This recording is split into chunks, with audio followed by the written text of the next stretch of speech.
저희 조는 반도체, 방막 두께 분석에 대해서 프로그래밍을 짜봤습니다.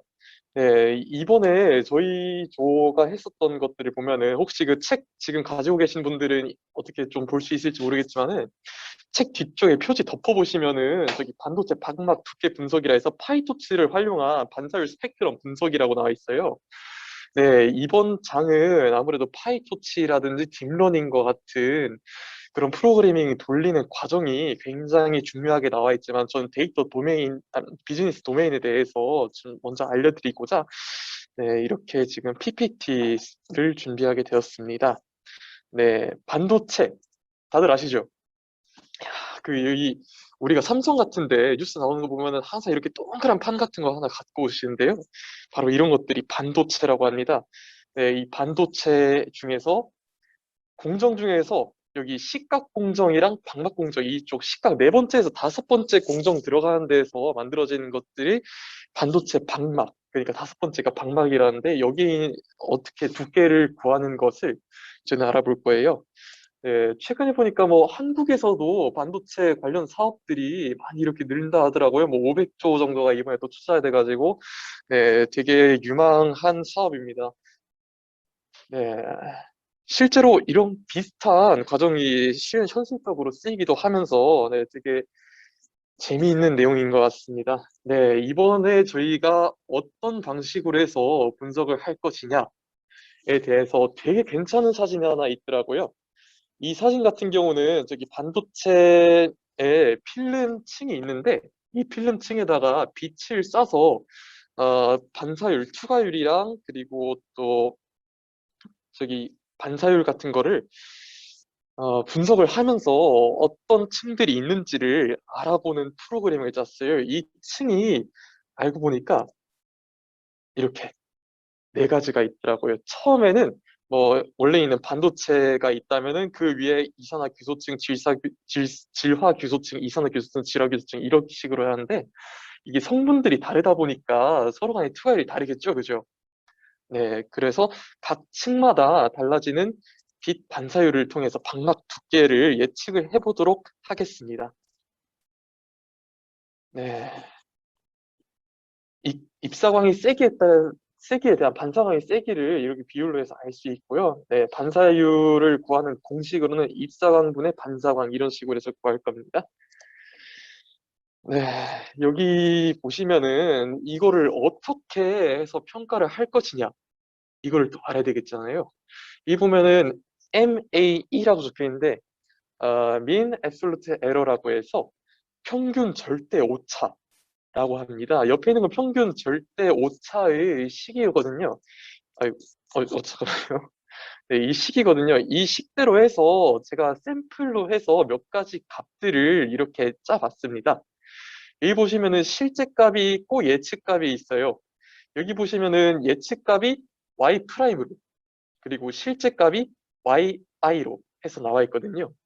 그래서 yi 빼기 yi 프라임 이 값들을 시그마 여러 가지 수열들로 해서 이거를 n분의 1로 평균을 내리는 공식이죠. 이런 식으로 해서 이 값이 가장 작으면 작을수록 정답에 가깝다.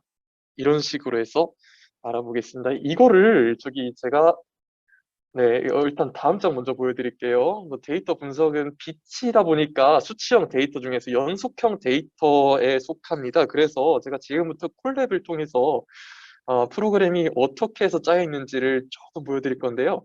네, 잠시만요.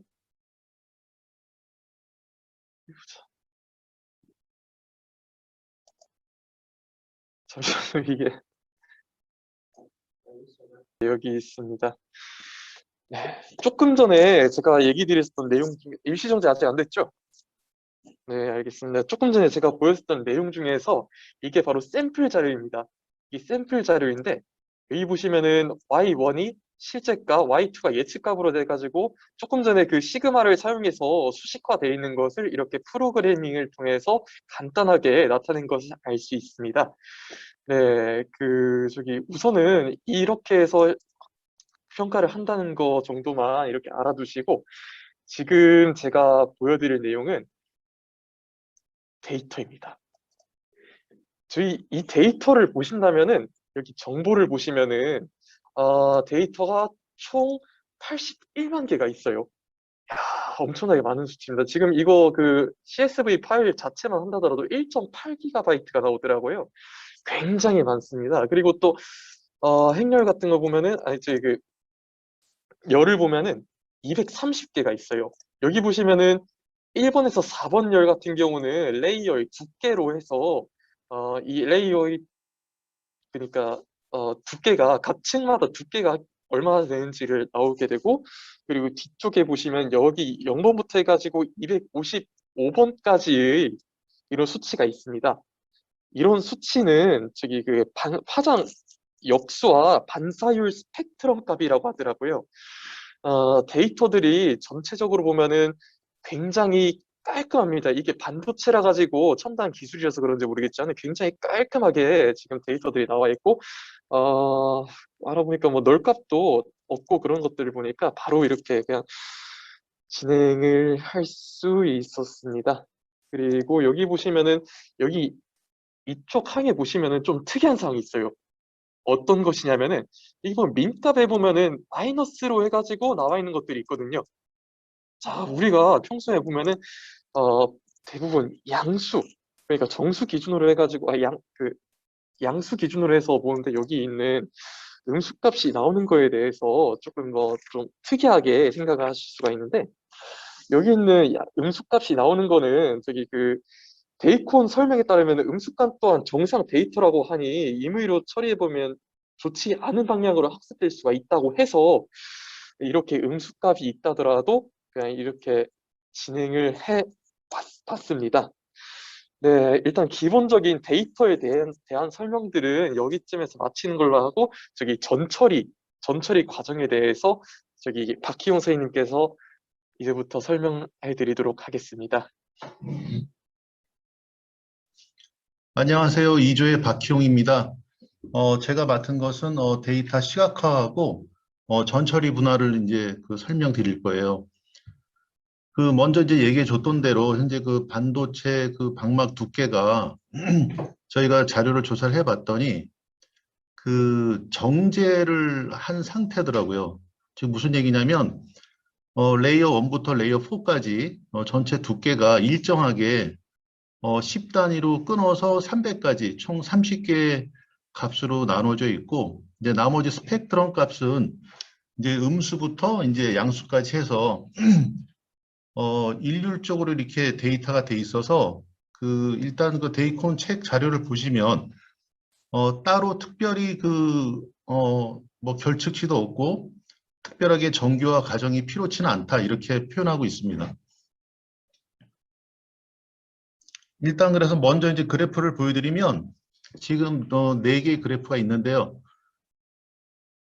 이제 히스토그램 표현했는데 이제 레이어 1과 레이어 2, 3, 4까지 전체 이제 그 스펙트럼의 그 비율을 이렇게 이제 표로 표현했는데요. 이제 위에 보시면 근데 현장에서는 이제 실제 분석할 때 그 메플라리과 시본을 보통 함께 사용한다고 합니다. 그리고 이제 훈련용 데이터 이제 아까 트레인을 올렸는데 이제 거기서 이제 전체 데이터를 그러니까 이제 히스토리 0부터 히스토리 3까지 해서 이제 각각 이제 올라오고요. 그리고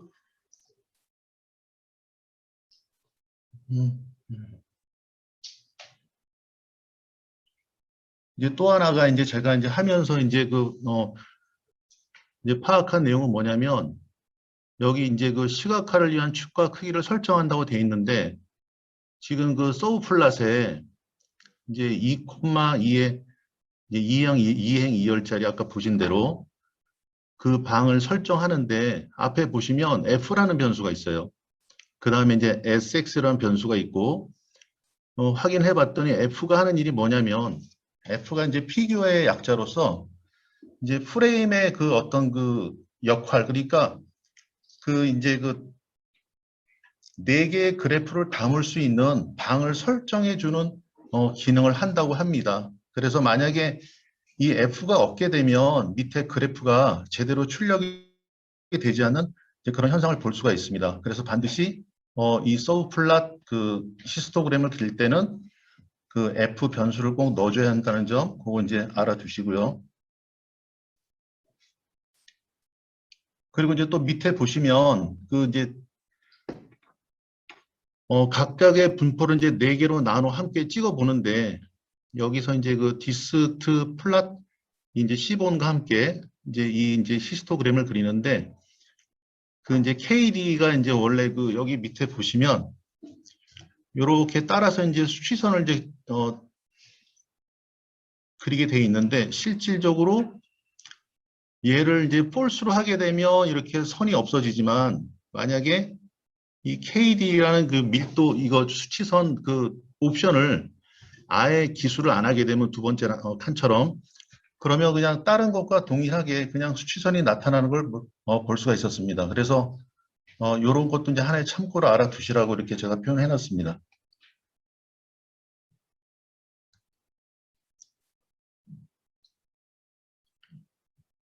이제 그 다음에 할 일이 뭐냐면 이제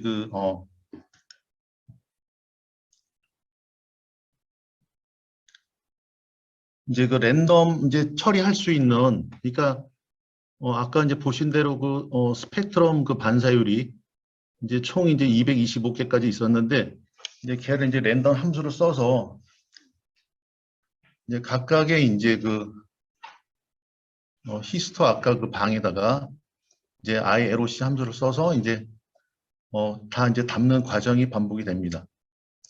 해서 이제 이거를 하는 이유가 뭐냐면 처음에 히스토그램 4개는 여기 보시면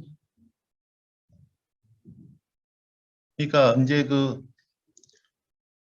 방막 레이어 두께 레이어 1부터 레이어 4를 제외한 나머지 이제 그 5번째 칸이죠. 5번째 칸, 그 다음에 6번째, 7번째, 8번째 이제 그 값을 이제 히스토그램을 그려준 거고 그러면 이제 과연 이 값이 나머지 이제 그 225개에 이제 펼쳐져 있는 그 값과 그러면 어떤 차이가 있는지 이제 확인하기 위해서 이제 4부터 230까지 그 일정하게 이제 그 랜덤을 값을 받아서 다시 한번 출력을 해봅니다. 해봤더니 아까 이제 위에 거랑은 좀 모양이 다른 게 저희가 확인할 수가 있습니다. 그래서 아 뭔가 약간은 수치가 좀 다르구나 이제 이런 걸 확인할 수 있었고요. 그 다음에 또 확인할 게 뭐냐면 이제 그 방막별 두께가 이제 제대로 분포가 되어 있는지 확인하기 위해서 다시 이제 그 플랫 함수를 써서 이제 레이어 1부터 이제 레이어 4까지 해서 다 비교를 해봤더니 아까 이제 표현한 대로 10부터 300까지 다 이제 10단위로 정제가 돼 있고 X축은 해서 이제 Y축은 뭐냐면 이제 그 레이어당 보통 27,000개씩 해서 이제 총 81만 개의 데이터가 이렇게 일률적으로 표현됨을 볼 수 있습니다. 해서 이제 데이터는 아까 말씀드린 대로 특별한 정교화를 하지 않아도 될 만큼 이제 깨끗하게 정제가 돼 있다. 이제 이렇게 표현할 수 있습니다. 이제 그 다음에 할 일은 뭐냐면 이제 방막 두께와 이제 그러면 이제 저희 그 반사율 스펙트럼의 상관 계수가 얼마나 되는지 이제 확인하기 위해서 이제 코라는 함수를 써서 여기에 이제 피어슨 상관 계수를 이제 확인하는 작업을 거칩니다. 그래서 저번에 이제 저희 배웠듯이 이 상관 계수가 1에 가까울수록 양의 관계가 강하고 이제 마이너스 1에 가까울수록 음의 관계가 강하다. 단 0일 때는 거기에 이제 추가로 이제 같이 보통 이제 서로의 상도를 지표 방식에서 지금 이 이제 밑에 보시면 레이어 1부터 레이어 4까지 이제 그 각 방막 두께별로 총 이제 225개의 그 값을 이렇게 그래프로 나타냈는데요. 지금 확인해 본 결과 각 반사율 스펙트럼 헤더와 방막 두께의 상관관계는 거의 0에 가깝다. 지금 이렇게 표현을 하고 있습니다.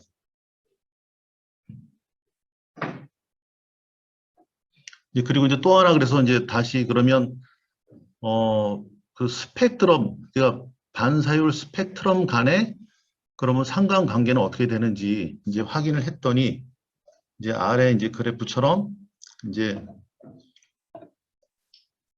강한 선이 나타나죠. 그죠? 그래서 이제 여기서 표현하기를 뭐냐면 지금 변수 간 이제 가까운 컬럼 간의 상관관계는 이제 강하게 나타나지만 이제 번호가 서로 멀어지면 상관관계가 없는 것을 나타냅니다. 그래서 현재 반사율 스펙트럼이 0과 1 사이로 잘 분포가 되어 있기 때문에 특별한 이제 정비화 과정을 거치지 않아도 될 것으로 보인다. 이제 이렇게 표현을 해놨습니다. 그래서 이제 저희가 또 하나 이제 할 게 결측치가 존재하는지 확인했는데 지금 이제 그 판다스 라이브러리를 썼더니 이제 실제로 결측치는 존재하지 않았고요.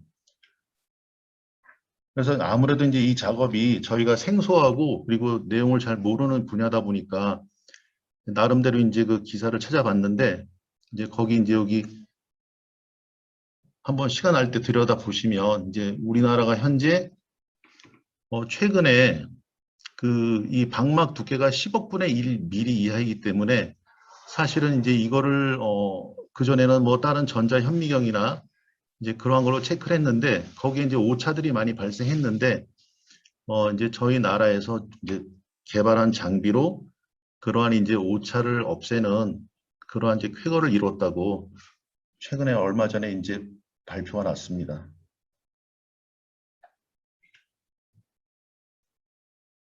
그리고 이제 저희가 이제 전처리 과정에서 또 하나 필요했던 게 뭐냐면 이제 그 파이토치를 써야 됩니다. 그래서 이제 파이토치를 쓰는 이유가 여기 밑에 설명되어 있는데 파이토치는 이제 파이썬을 위해서 이제 오픈 소스 머신러닝 라이브러리이기 때문에 파이토치라는 라이브러리를 들고 와야 이제 이게 원활하게 잘 돌아갈 수 있다고 이제 그렇게 설명이 되어 있습니다. 그래서 이제 파이토치의 장점은 이제 넘파이와 호환이 잘 되는 게 장점이고, 그리고 이제 여러분들이 앞으로 실습을 하실 때 파이토치 홈페이지 들어가시면 이렇게 이제 그 세팅하는 작업이 나옵니다.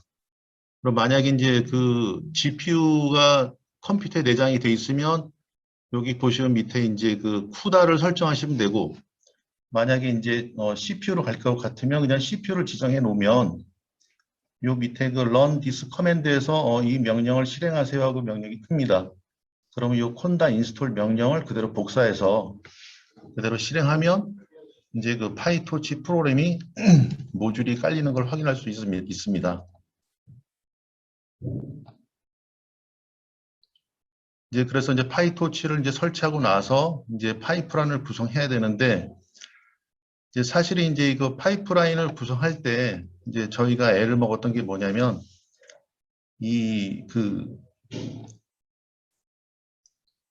여기 보시면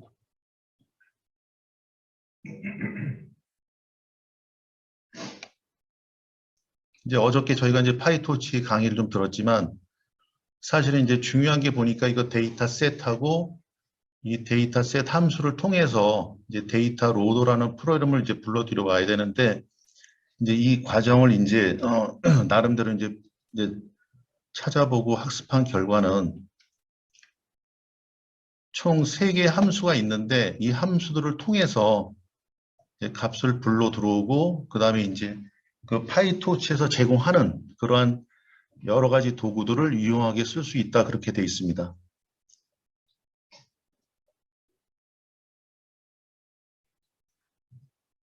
그래서 이제 작업이 어떻게 되냐면 처음에 이제 또 여기서 지금 한 가지 더 추가한 일이 뭐냐면 이제 아까 학습용 데이터를 받았는데 다시 이거를 훈련용하고 검증용으로 분할하는 작업을 한 번 더 했더라고요. 그래서 체인이라는 모듈을 임포트해서 얘를 이제 그 레이어 1부터 4까지 여기 보시면 이제 체인 해주는 이제 명령어가 있는데 이제 섞어갖고 다시 이제 저장해 놓은 걸로 이런 작업에 한번 들어갑니다. 그래서 이제 그 한번 섞어주고 그 다음에 81만 개 중에서 대략 이제 한 뭐 8만 개를 뺀 나머지 핵만 다 가져다가 이제 하나에 담아주고요. 그걸 이제 트레인 스플리트라는 새로운 파일명을 만들어서 거기에 저장해주고 나머지 이제 검증용 이제 밸리데이션 파일을 8만 개 정도를 잘라서 걔를 따로 또 이제 그 발점 CSV에 담아줍니다. 근데 이제 조금 전에 저희가 이제 파이토치를 이제 모듈을 깔았는데 그러면 이제 그럼 파이토치를 어떻게 불러올 거냐. 사실 이게 관건인데요. 그럼 이제 파이토치에서 제공하는 이제 데이터 셋 이 클래스를 통해서 이제 모듈을 불러와야 되는데 여기 보시면 이제 토치에 있는 그 데이터 셋을 임포트하라 이제 명령이 돼 있어요. 근데 이제 문제가 뭐였냐면 그럼 이거를 불러 들어올 때 이제 다음 코드를 보면 얘를 임포트를 해와야 되는데 이제 계속 이제 에러가 나는 거예요. 그래서 이제 에러가 나는 여러 가지 원인을 많이 살펴보다가 이제 어떤 문제점을 발견했냐면 이 콤피그하고 그 다음에 여기 보시면 이제 저희가 이제 이건 사용자 정의 함수라고 해서 이제 판다스 데이터 셋을 이거는 이제 사용자가 만드는 함수예요. 클래스예요.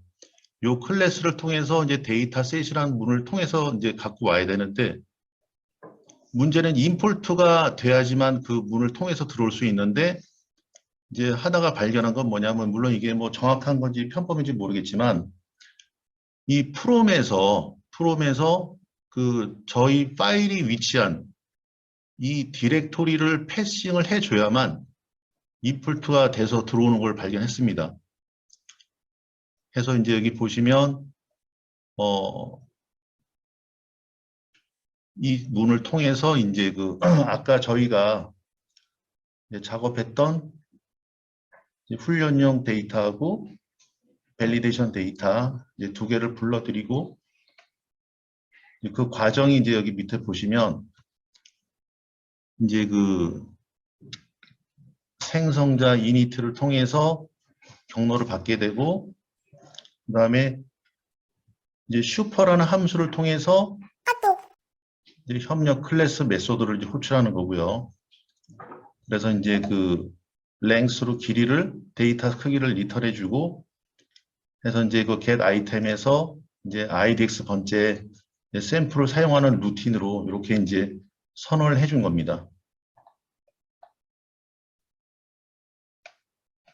해서 이제 여기까지 해서 일단은 전 처리 단계는 끝났습니다.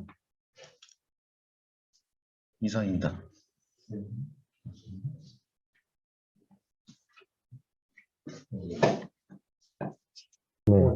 네, 시작하겠습니다. 네, 저는 이제 모델 구축이랑 검증 부분 발표해드릴 이조 김광현이라고 합니다. 네, 저희 지금 반도체의 방막의 두께를 측정하는 이제 모델을 만들 건데요. 앞에서 얘기해 주셨듯이 저희 이제 파이토치를 사용을 해야 돼요. 이제 그 전에 일단 데이터의 어떤 특성과 그리고 또 우리가 하고자 하는 방향에 대해서 한번 보면 일단 저희는 0부터 225까지의 측정 값을 가지고 있죠. 이게 영어 비밀인지 모르겠지만 이게 정확히 뭘 말하는지는 그냥 숫자로 비식별화가 되어 있어서 일단 어쨌든 잘 정교화되어 있는 측정 값을 가지고 저희는 이제 레이어 1과 4의 두께를 뽑아내야 됩니다. 그래서 이게 수치적으로 뽑아내는 것이기 때문에 이것은 회귀 문제라고 할 수가 있겠습니다. 그래서 일단 회귀 문제를 저희가 이 책에서는 이 분들은 랜덤 포레스트랑 XGBoost 그리고 저희가 잘 알고 있는 이 딥러닝, 멀티레이어 퍼셉트론 이 세 가지 모델을 크게 비교를 하고 이 뒤에 더 추가적으로 이제 성능 향상을 하기 위한 그 과정들을 수행한 것으로 보입니다. 그래서 이제 아시다시피 랜덤 포레스트랑 엑스지부스트는 이렇게 디시전 트리를 기반으로 한 모델이죠. 그리고 이제 딥러닝은 이렇게 뉴런들을 가지고 이제 뽑아내는 방법이라고 할 수 있습니다. 그래서 이 과정에서는 이 딥러닝을 선택을 했는데 저희가 이제 파이토치를 사용해서 해보도록 하겠습니다. 네, 그래서 일단 이 책에서 이 파이토치를 사용하기 전에 랜덤 포레스트랑 엑스지부스트에 대한 코드를 간단히 소개를 하고 있거든요. 그래서 먼저 그것부터 한번 보고 넘어가시면 일단 불러오죠. 프롬에서 임포트 불러오고 여기서 이제 랜덤 포레스트랑 엑스지부스트를 쓸 때 이제 그리드 서치를 사용을 하는데 저희가 이제 배웠지만 그리드 서치는 이제 사람이 정해줘야 되는 그 하이퍼 파라미터들을 모아가지고 한 번에 묶어서 실행할 수 있게 해주죠. 그래서 이 튜플의 형태로 모아놓습니다. 그래서 파람 그리드라고 해서 모아놓는데 여기 있는 n 이스티메이터는 그 트리의 개수를 5개, 10개, 15개로 할 것이냐, 그리고 맥스 피처스는 간단한 영어죠. 특성 값의 개수를 최대로 2개, 4개, 6개, 8개 해보고, 그리고 맥스 뎁스도 트리의 최대 깊이를 5개, 그러니까 5단계 혹은 10단계로 해보자 해서 객체 선언하고 그 다음에 그리드 서치에 집어넣어서 돌리면 돼요. 근데 이 책에서는 일단 다음까지 설명해 드리면 엑시브스도 똑같습니다. 똑같은 방법으로 하시는데 이제 여기 ETA라고 써 있는 거는 이게 러닝 레이트를 뜻하더라고요. 그래서 0.3, 0.6, 0.9 있고 그 다음에 이 감마라는 하이퍼 파라미터가 있는데 요거는 이제 자식 노드를 새로 만들까 말까를 결정하게 해주는 척도라고 해요. 그래서 요 값을 늘리면 과적합을 막을 수 있다고, 네, 그런 식으로 조정을 해주시면 된다고 합니다. 그래서 이 감마도 0.1부터 홀수 단위로 0.9까지 지정을 해주고, 이제 맥스 뎁스는 앞에서 얘기했듯이 최대 깊이라고 할 수 있겠죠.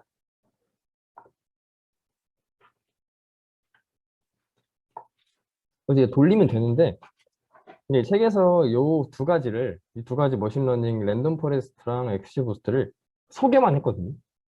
제가 궁금해서 돌려보고 싶어서 돌렸는데 제 역량이 부족한가 봐요.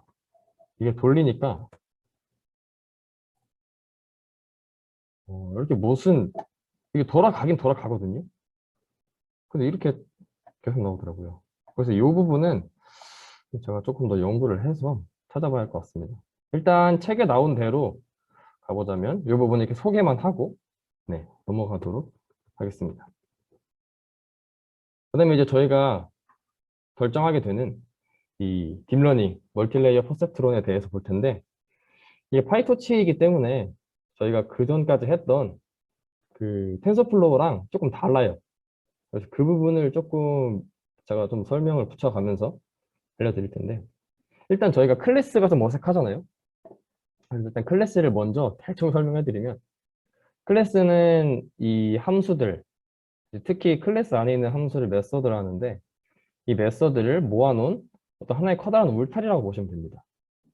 그래서 울타리 이름을 베이스라인으로 지정을 해줄 거고, 그리고 여기 안에 들어가 있는 거는 이제 상속한다는 개념이 있는데, 이거는 이제 이전에 있던 클래스, 이제 부모 클래스라는데, 그 부모 클래스의 속성들을 내가 가져오겠다 라는 의미에서 이 안에 부모 클래스를 넣어줍니다.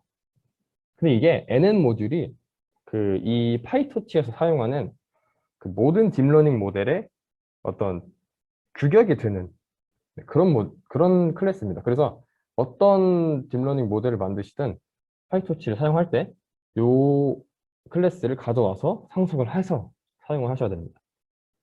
그다음에 이제 이 init은 쉽게 설명해 드리면, 처음에 내가 아무것도 하지 않아도 이 클래스를 선언하면 얘가 무슨 일을 해주냐.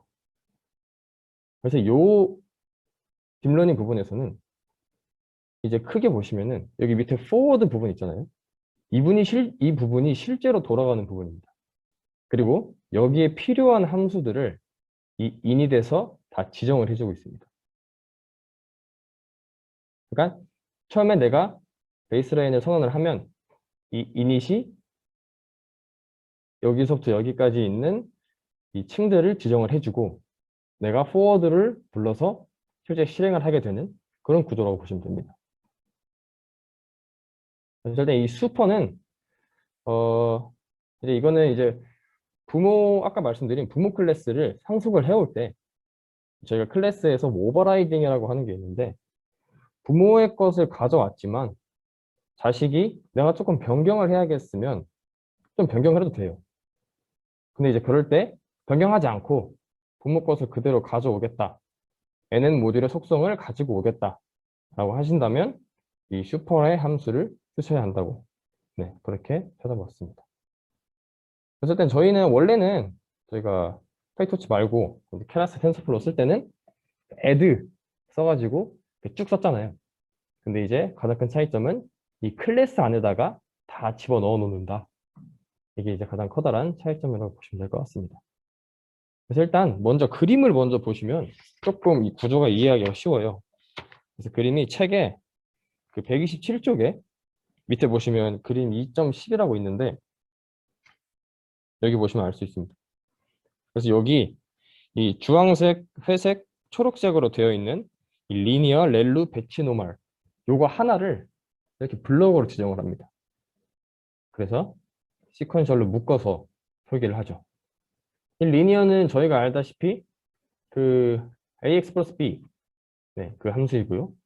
이 226은 내가 받을 피처 그리고 많은 내가 내보낼 개수 보시면 쭉 이어집니다. 그래서 10,000개 받고 7,000개 내밀고 7,000개 받고 3,000개 내밀고 쭉 가서 갑니다.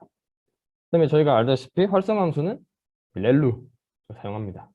여긴 또 이 층 하나 넘어갈 때마다 배치 노멀리제이션을 활용을 하는데 이제 여기 들어가는 치수는 내가 뱉어낼 피처의 개수를 넣어주시면 되겠죠. 그래서 일단 쭉 가고 마지막 층은 저희가 알다시피 레이어 4개 뽑아야 되잖아요. 그 4개로 받고 그냥 뽑은 값을 그대로 사용해야 되기 때문에 렐루와 배치 노멀리제이션은 하지 않습니다. 제가 방금 설명드린 게 이 forward 실제로 구동해는 부분에 그대로 쓰여 있습니다. 블럭 1에 들어가서 아웃으로 나온 게 2에 들어가고 3에 들어가고 4에 들어가고 5에 들어가서 아웃풋으로 나온다. 네, 이게 이번에 딥러닝으로 모델을 구축한 아주 기본적인 형태입니다. 여기서 계속 이제 더 발전을 시키는 과정으로 이분들이 과제를 수행하시더라고요. 이제 여기다가 이분들이 뭘 더 추가를 하셨냐면 처음 들어보는 부분이실 거예요. 잔차 연결이란 거를 수행을 하셨는데 일단 잔차 연결에 대해서 책에 잘 써있지만 조금 설명을 드리자면 저희가 이제 딥러닝에서 과적합이 될 경우에 그 과적합을 줄이는 방법 몇 가지를 배웠는데 이게 그 중에 하나입니다. 그래서 이제 특별히 뭘 조정할 수 있냐면은 저희가 시그모이드를 잘 쓰지 않는 이유가 기울기가 소실되기 때문이었잖아요. 근데 여기서는 기울기가 소실되니까 앞에서 썼던 기울기를 뒤에서 한 번 더 써줍니다. 그걸 이제 잔차 연결이라고 표현을 하는데 이것도 그림 먼저 보시면 이해하기가 쉬워요. 어디냐면 131쪽에 잔차 연결을 적용한 모델 도식도라고 있는데 보시면 업블락 1을 통과한 그 수치들이 선을 타고 어디로 내려가냐면 업블락 3에서 4로 들어갈 때 한 번 더 쓰이게 됩니다. 이게 대칭적으로 같은 방식으로 업블락 2에서 나온 값은 3으로 다운 블락 3으로 한 번 더 들어가고 이 모양을 머릿속에 기억을 하시면서 설명을 조금 들어주시면 될 것 같아요. 앞에 블락이라고 표시를 했는데 여기서 업블락이라고 표시를 하는 건 보시면 피처 개수를 늘립니다. 226, 2000, 4000, 7000만 그냥 늘린다는 의미에서 업블락으로 했고 다운 블락은 다시 줄여요. 10,000, 7000, 4000, 2300 줄이죠. 그 다음에 이제 활성함수는 갤루를 썼는데 이 갤루가 이 G가 가우시안입니다. 찾아보면 좀 고생을 하긴 했는데 이게 생긴 거는 이렇게 생겼어요. 저희가 아는 함수들과 비교를 해보자면 이 주황색 선이 렐루 그리고 초록선이 L루이고 갤루는 약간 리키렐루의 장점처럼 여기 끝에, 영 밑에 조금 더 값을 확인할 수 있는 자리가 있죠. 특히 갤루의 그, 그 캐릭터성은 뭐냐면 이 정규분포의 특징을 가져다가 쓸 수 있는 것이라고 합니다. 이 식은 뭐 복잡해요. 0.5x 1 하이퍼 탄젠트 뭐 이렇게 있는데 이것까지 뭐 아시고 싶으면 뭐 교수님 말씀대로 대학원 가시면 되시고 그렇지 않고는 그냥 기대값을 활용한다. 그리고 이게 여기다가 집어넣지 않았는데 잠깐 보여드리면 어,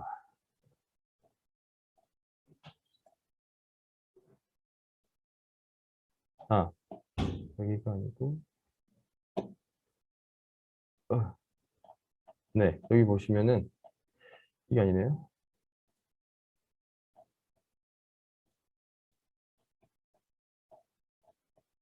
제가 그 창을 지웠나 봅니다. 저게 오차를 계산을 할 때 그 저희가 흔히 쓰는 렐루 있잖아요. 렐루보다도 오차 감소가 훨씬 빨라요. 가지고 여기 보시면 아시겠지만 최근에는 이 갤루를 더 많이 사용을 한다는 네, 이야기도 또 접할 수가 있었습니다. 그래서 조금 더 설명을 해드리면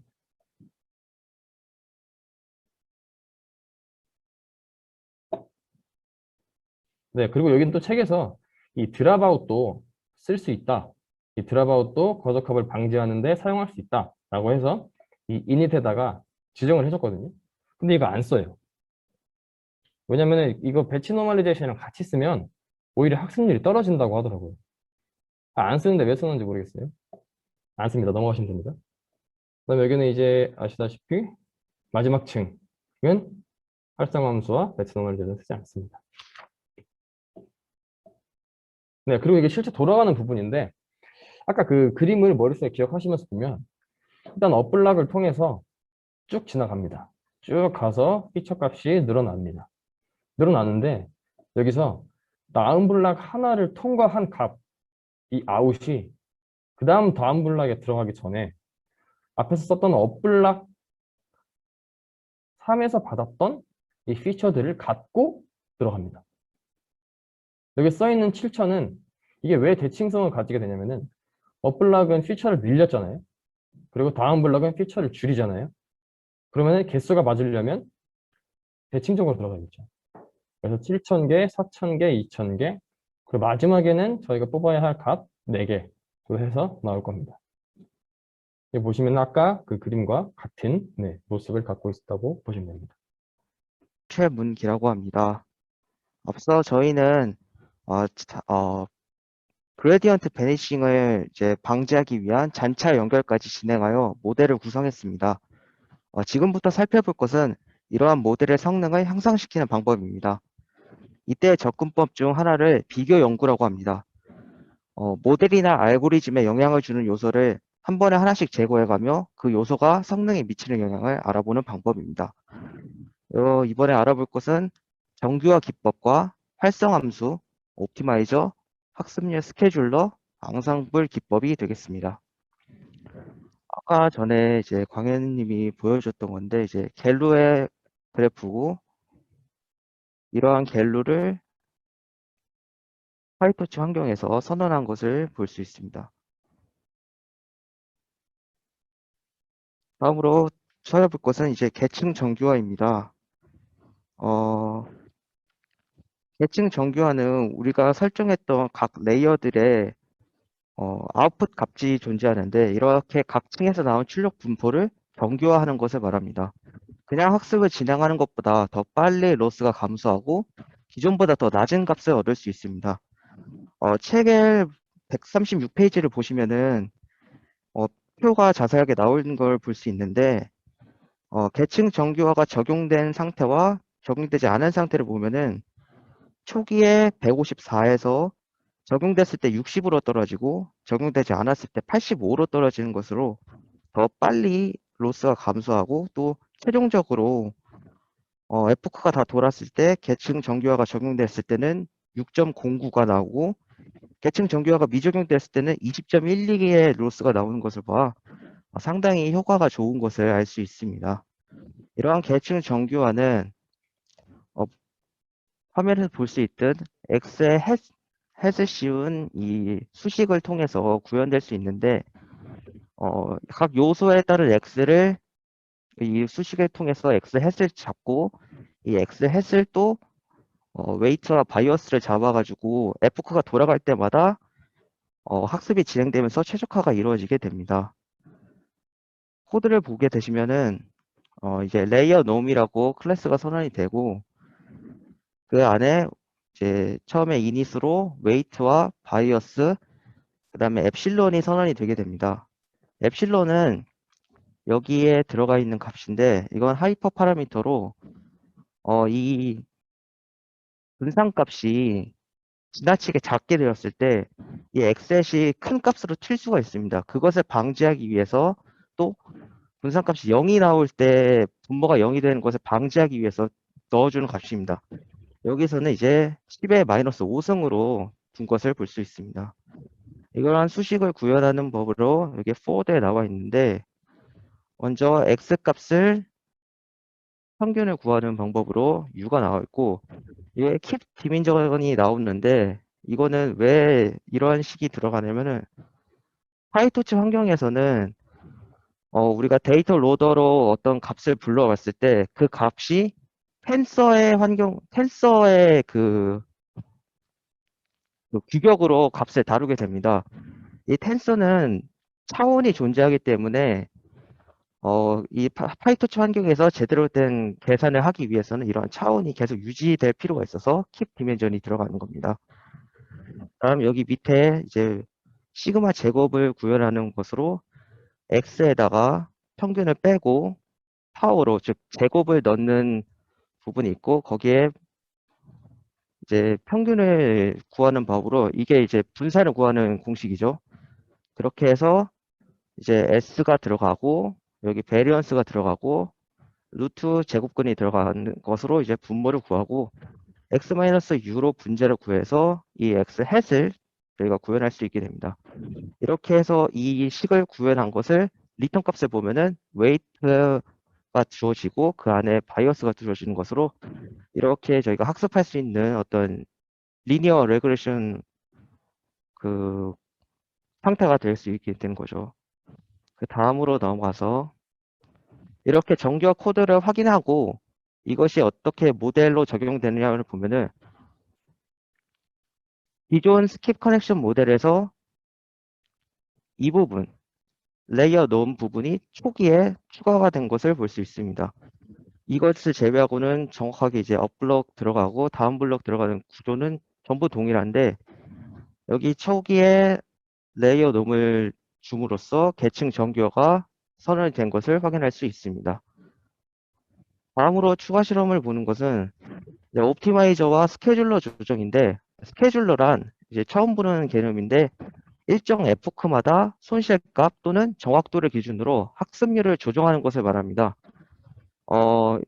파이토치 자체에 내장되어 있는 모듈들도 여러 가지가 있는데 이번 데이콘 분석팀은 파이토치에 내장되어 있는 모듈 말고 람다 러닝 레이트를 지정을 해줘가지고 새로운 스케줄러를 따로 구현을 했습니다.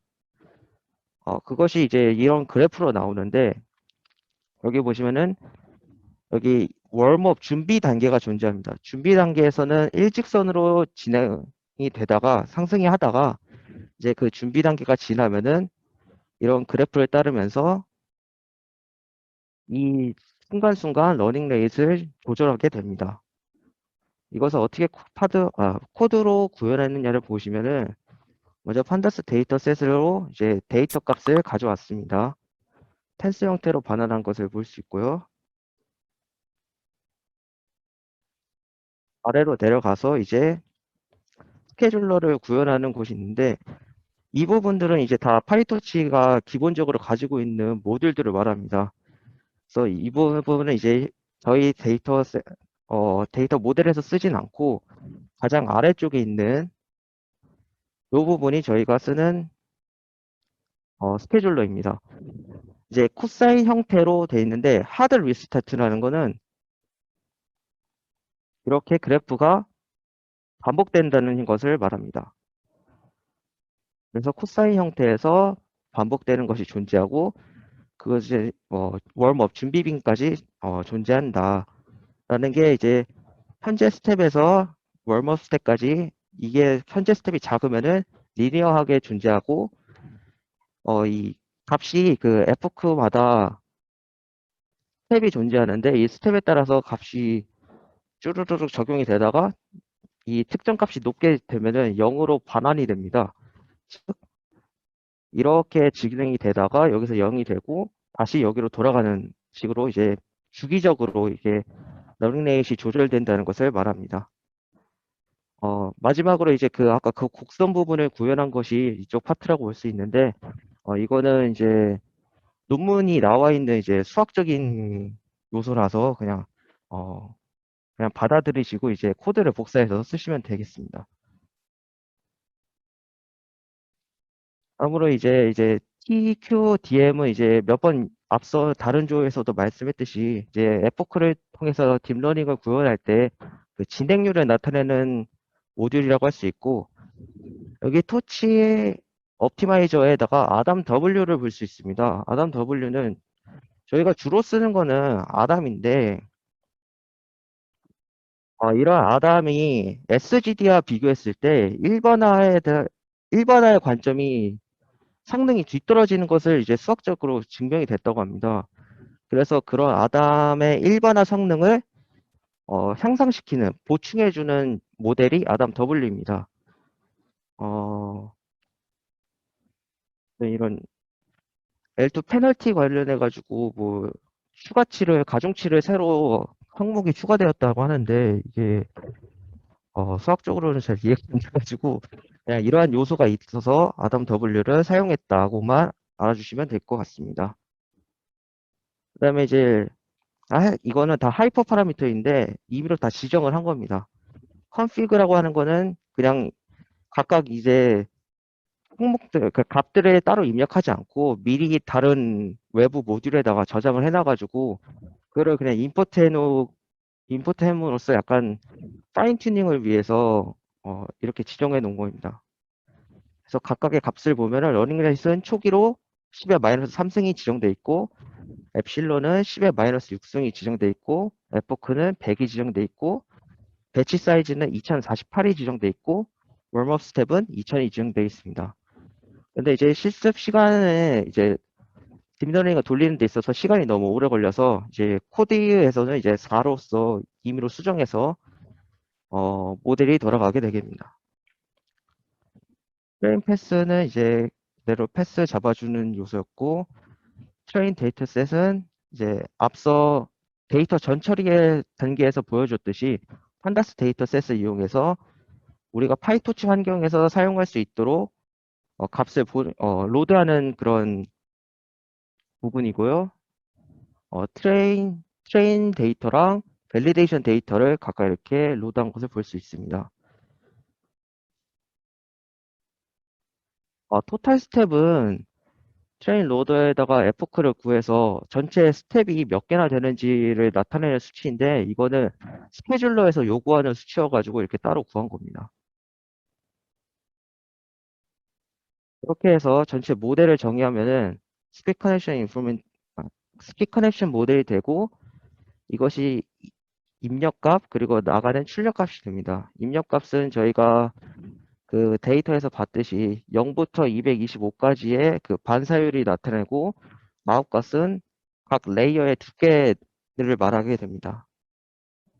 그다음 토치 디바이스는 이제 그 파일 토치가 그 텐서라는 것을 반환해가지고 사용하게 되는데 그 환경 자체를 쿠다라고 합니다. 이러한 쿠다 환경이 리서베이블 가능하냐에 따라서 가능하면은 쿠다로 그러니까 GPU를 활용한 환경으로 돌리게 되고 만약 그게 아니라면은 그냥 CPU를 이용한 일반적인 환경에서 가능하도록 이게 두는 코드입니다. 그래서 모델이 어떤 환경에서 돌아가는지 지정하는 것을 볼 수 있고 저희가 맨 처음에 말했듯이 저는 절대 손실 함수를 따집니다. 그래서 그거를 그거를 도입하는 코드 한 줄입니다. 그다음에 옵티마이저와 스케줄러를 앞서 선언을 했는데 그거를 저희 모델에 사용하기 위해서 필요한 변수 선언들이 필요합니다. 그것들이 이제 옵티마이저 그룹드 파라미터라고 나와 있는데 이 모델 네임드 파라미터를 프린트해서 보시면은 레이어 놈이 있고 그다음에 시퀀셜로 해가지고 각각의 층들이 여러 줄로 나와 있는 것을 볼 수 있습니다.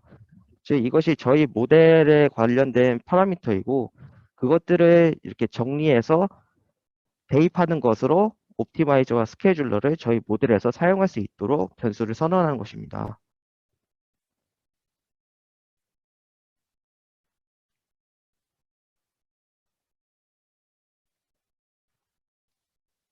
이렇게 해서 지금까지 다 선언이 끝났고 변수 선언도 끝냈으니까 이 실제 모델을 돌려가지고 결과값을 확인하게 됩니다. 여기에 f크를 이제 돌려가지고 아까 4로 설정을 했었죠. 그 초기 값을 0으로 줘가지고 앞으로 어떻게 변할지 학습되는 것을 그 추이를 보게 됩니다. 이때 옵티마이저 제로 그레디언트라고 기울기의 가중치, 그러니까 웨이트를 전부 다 0으로 설정하는 게 있는데 파이토치 환경에서는 이 이전에 학습했던 기울기 가중치들이 계속 이제 누적되는 특징이 있습니다. 그렇기 때문에 미리 시작하기 전에 0으로 전부 다 셋을 해놓지 않으면은 굉장히 오차가 큰 결과값을 알 수 있습니다. 그래서 백프로피케이션, 백월드를 선언하고 옵티마이저 그 아담 W를 선언하고 그다음에 스케줄러를 선언하면서 오차를 줄이는 학습을 동시에 진행하는 것을 볼 수 있습니다. 트레인 로스는 이제 포탈에다가 이제 전체 길을 나눠 가지고 이제 평균 값을 확인하는 것을 볼 수 있고요. 이렇게 구한 평균 값들이 이제 프린트로 각 f크마다 나오는 것을 확인할 수 있습니다. 모델 검증 데이터는 이제 트레인 데이터랑 밸리데이션 데이터로 계속 조절을 하면서 모델이 어느 성능을 나타냈을 때 이제 테스트 데이터를 넣어가지고 실제 값이 어떻게 나오는지 이제 모델 평가를 하게 되는 그런 부분입니다. 성능 합숙을 해야 되는 것과 달리 그냥 단지 모델에 넣어서 결과값이 어떻게 돼야 되는지 확인만 하기 때문에 여기 부분에는 로스 백워드, 옵티마이제이션 스텝, 스케줄 스텝이 없는 것을 확인할 수 있습니다. 에포크가 돌아가는 것을 보여주고요. 이 결과 처음에는 이제 로스가 154.78이 됐었는데 한 4번 돌아간 것으로 4번 돌아간 것만으로 이제 4.81까지 이제 로스가 줄어든 것을 확인할 수 있습니다. 마지막이 아니라 그 다음으로 이제 하이퍼 파라미터 조정들을 봤었는데 이 앞에서 했던 얘기들입니다. 이게 코드가 이제 중복으로 나와가지고 이제 어떤 그 파이토치의 환경에 따라서 GPU 환경이냐 CPU 환경이냐를 보는 디바이스 코드, 그다음에 패스 선언하는 코드, 이거는 이제 역시 패스 선언하는 코드이죠. 그리고 이제 테스트 모델에서 스펙커네이션 모델이 입력값 226, 출력값 4 이렇게 선언되는 것을 볼 수 있습니다. 그래서 테스트를 통해서 나온 값들은 샘플 서브에서 이제 샘플 서브미션이라는 CSV 파일로 저장되어 그 결과값을 저희가 확인할 수 있습니다. 마지막으로 비교연구에서 나왔던 부분이 이제 앙상블인데 이 앙상블에 이용한 것은 이제 보팅이라는 기술입니다. 보팅이란 것은 즉 이 아웃풋 1, 2, 3가 있는 거는 이건 각각의 딥러닝을 통해서 각각의 모델들을 통해서 나온 결과값들입니다. 즉 3개의 모델을 돌렸고 각 3개의 모델에서 이러한 결과값이 나왔을 때 하드보팅이라고 하는 것은 가장 높은 수치에다가 카운팅을 해주는 겁니다. 즉 이 경우에는 아웃풋 1은 A가 가장 높고 아웃풋 2는 다시 또 A가 높고 아웃풋 3는 B가 가장 높아서 하드보팅을 통한 결과값은 2, 1,0이 나오게 됩니다. 이렇게 말이죠. 이와 좀 다른 개념으로 소프트 보팅이 있습니다. 소프트 보팅은 각각의 나온 것들의 가중치를 구해주는 방법입니다. 그래서 XYZ의 평균을 구하는 형식으로 이렇게 리절트가 나오는 것을 볼 수 있고, 그러한 가중치를 고려했을 때 결과값이 0.5, 0.2333, 0.26이 나오는 것을 볼 수 있습니다. 즉 여기서 봤을 때 똑같은 수치를 봤을 때 하드 보팅에서는 A가 가장 높고 그 다음이 B였는데 소프트 보팅에서는 A 다음이 C입니다. 이런 식으로 약간 결과값의 차이가 나올 수 있어서 이것 역시 이제 모델링을 통해서 데이터 값을 보고 뭐가 가장 나은 방법인지 확인해 보는 것이 좋습니다. 그런데 이게 이번 데이콘에서는 결과적으로 소프트 보팅을 이용한 방식이 더 좋은 결과값을 나타냈다고는 나오는데, 그래서 실제로 이게 어떻게 이거를 이용했는지까지는 이제 코드가 안 나와 있습니다. 그래서 그냥 소프트 보팅을 이용해서 앙상블 처리를 했다. 그렇게 모델링의 성능을 높였다로 발표 마무리 짓겠습니다.